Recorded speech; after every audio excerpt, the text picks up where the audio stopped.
সংসদ ভবনের কিছুই দেখা যায় না, কুয়াশার জন্য ঢেকে আছে। প্রচুর কুয়াশা পড়তেছে, বৃষ্টির মতো কুয়াশা পড়তেছে। প্রতিদিন তো এখানে মানুষ হাঁটতে আসে, সকালবেলা প্রচুর মানুষ হাঁটে, কিন্তু আজকে কোনো মানুষ নেই, দু একজন দেখা যায়।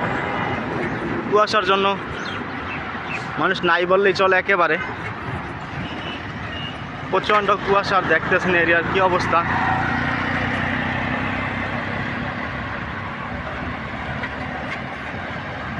পুলিশ ডিউটি করতেছে মেন গেটে।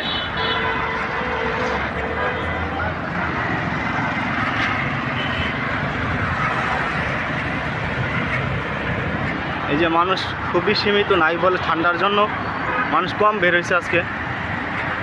অন্য দিন তো প্রচুর মানুষ থাকে, আজকে ঠান্ডার জন্য খুবই কম বের হয়েছে মানুষ। এই যে এক ভাই সকাল সকাল দোকান খুলতেছে।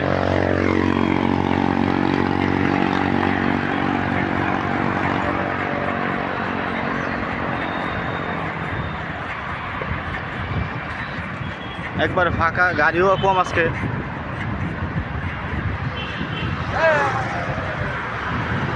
ওই যে ভাই টাটা দিতেছে, ভাই বুঝতে পারছে যে সে ভিডিও বানায়।